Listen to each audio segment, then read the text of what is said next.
Ya Nabi salam alaika, ya Rasul salam alaika. Bismillahirrahmanirrahim. Assalamualaikum warahmatullahi wabarakatuh.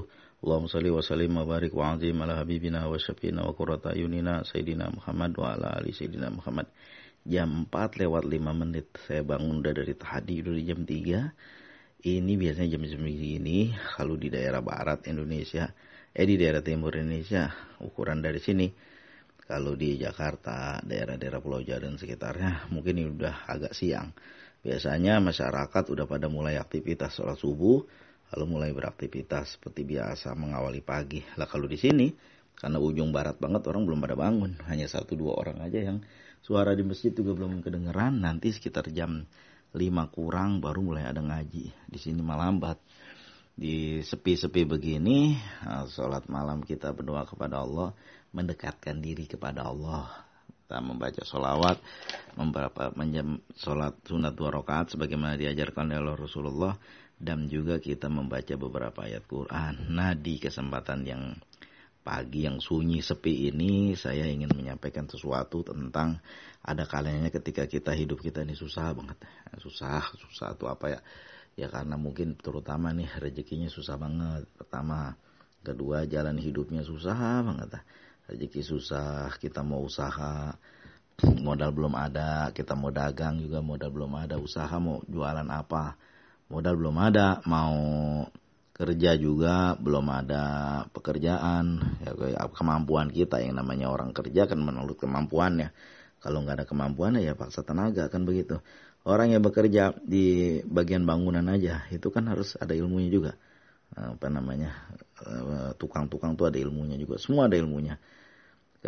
Lebih dari itu biasanya insinyur. Tapi kalau yang pada umumnya aja biasa-biasa. Yang biasa saya lihat di kecil-kecil saya, tukang-tukang itu mereka juga ada ilmunya, bukan gak ada ilmunya. Kadang-kadang mengukur perbandingan bangunan segala macam itu ada ilmunya. Cuma saya mau bilang begini, kadang-kadang kesulitan kita luar biasa. Ketika kita kesulitan luar biasa, khawatirnya nanti kemana-mana akibatnya. Kadal pakru ayakun al kupro, nyaris kepakiran bikin orang menjadi kafir. Memang seperti itu. Kalau ada ular dan kemiskinan, saya akan bunuh pertama kali kemiskinan, kata Ali. Kenapa kemiskinan itu mengancam semuanya? Mau makan susah, mau makan ya susah. Mau biaya sekolah anak susah, mau kemana-mana susah. Bensin kagak ada, segala macam kan. Mau yang lain-lain aja susah. Mau nyari ilmu juga susah. Jangankan mencari ilmu, menambah pengetahuan, mau makan aja susah. Kalau udah kayak gini luar biasa. Walaupun gak semua orang, tapi banyak yang seperti itu.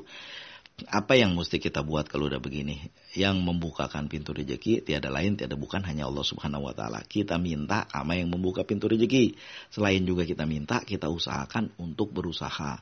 Karena itu ajaran Rasulullah yang namanya usaha. Lihat Rasulullah ketika beliau tidak ada makanan di rumahnya, ketika datang ke rumah cucunya, Hasan Hussein melihat cucunya belum pada makan, beliau keluar. Ngapain? Ke kebun, nimba air untuk mencari makan. Yang dikorma, diberi kepada Rasulullah dengan timbaan air itu. Lalu jika Ali kesusahan, Ali pergi ke pasar. Ngapain tuh? Kali-kali aja di pasar ada yang bisa dikerjakan. Namanya juga pasar pusat keramaian.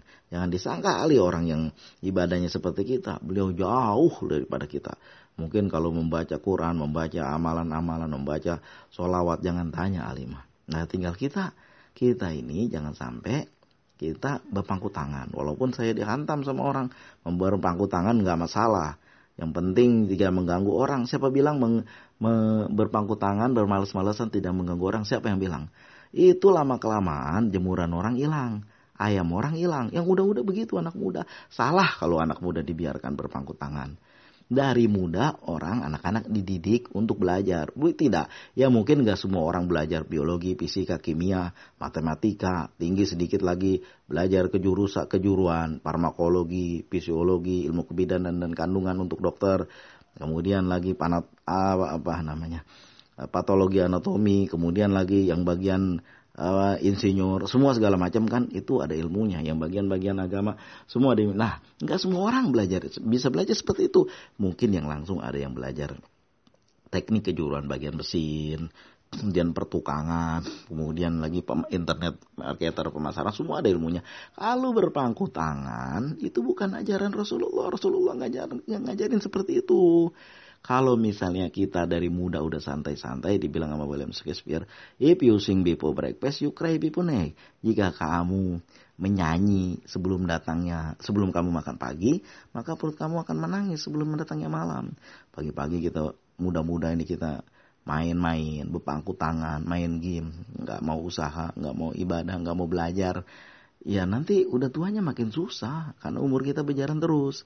Hal-hal yang seperti itu tuh yang biasanya orang, jangan dibilang yang penting tidak mengganggu orang, 100% mengganggu orang. Mula-mulanya emaknya diganggu, bapaknya diganggu, mau punya motor, kerja nggak mau, usaha nggak mau, mengancam orang tua, beliin motor, kalau enggak gua bakar rumah ini. Udah banyak banget yang kayak begitu. Udah banyak banget.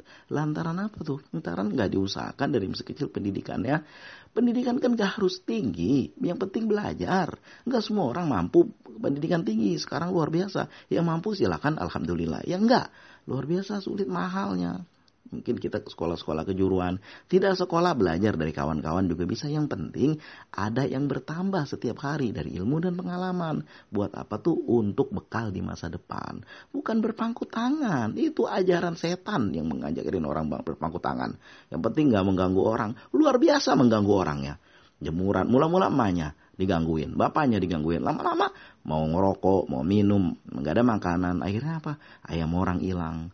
Gas. Tabung gas orang hilang, AC orang hilang. Apa yang gak mengganggu? Tetap aja mengganggu yang seperti itu. Luar biasa. Jangan sampai seperti biasanya orang-orang yang ngomong seperti itu, orang-orang yang suka ngajarin orang amal ini, amalan itu. Dia sendiri gak ngamalin. Padahal Rasulullah mengajarkan kita untuk satu hari Khalifah Umar itu menegur orang lagi sholat di dalam masjid di jam-jam kerja, jam-jam 8, 9. Lagi ngapain, Pak? Bahasa kita mah, lagi berdoa ya Khalifah. Berdoa minta apa? Minta rezeki. Udah dapat? Belum ya Khalifah. Bukan begitu caranya. Tadi malam kamu kemana?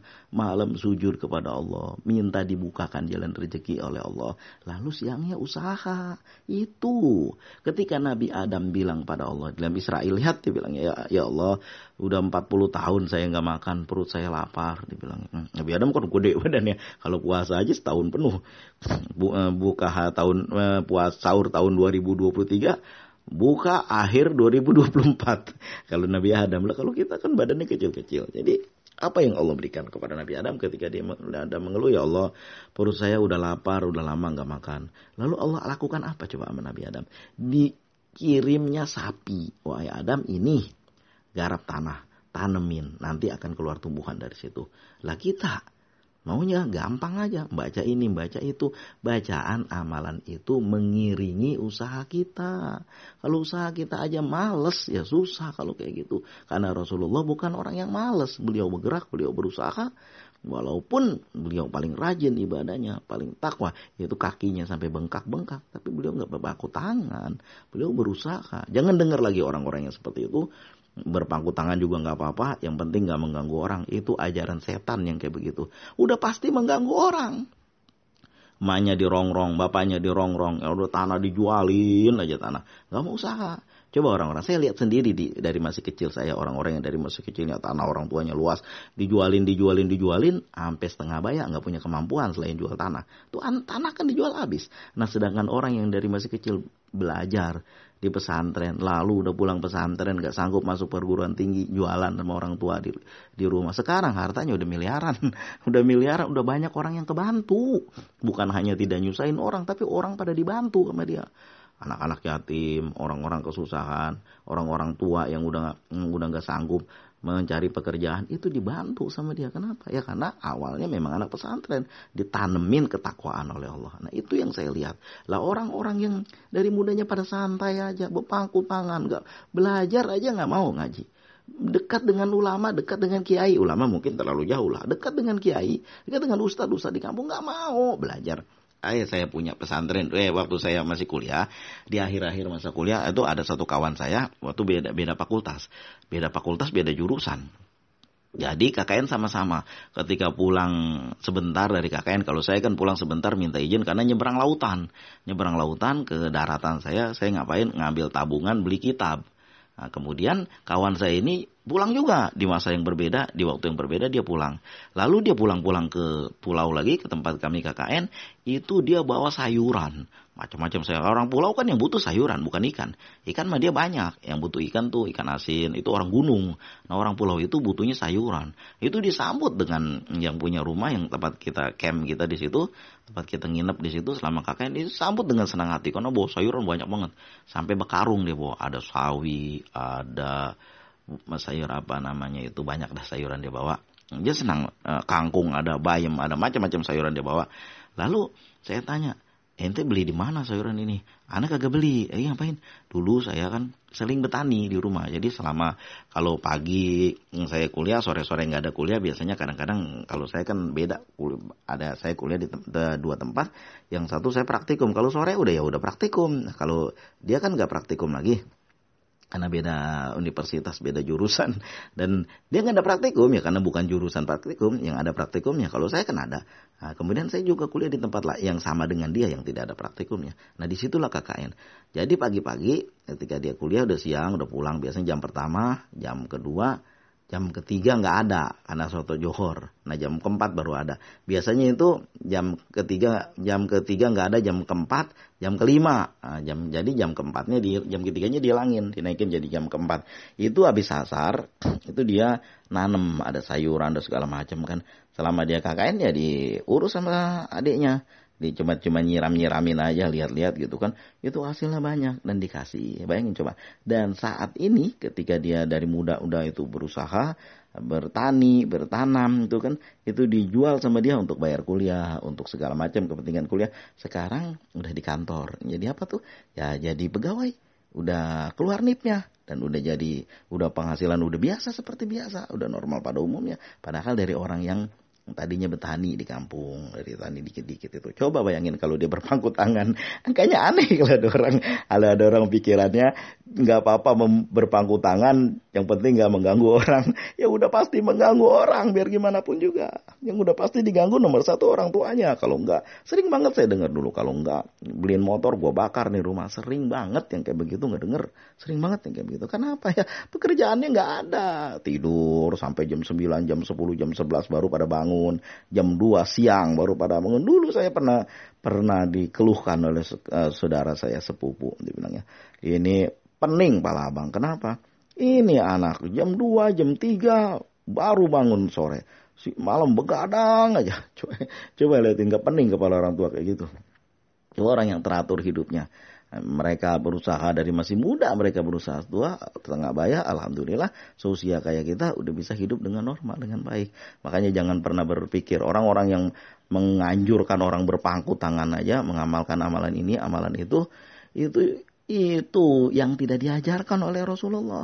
Amalin setiap hari, malah sambil usaha itu. Saya punya satu kenalan yang siap saat mau ya saya, Ustadz dari saya susah banget itu, suami kerja, dipecat gara-gara 3 kali nggak masuk berturut-turut, ya dipecat. Kemudian keluar dari situ nggak mau lagi. Akhirnya terus rajin berselawat membaca surat Al-Waqiah. Alhamdulillah Allah bukakan pintu jalannya. Ngapain tuh?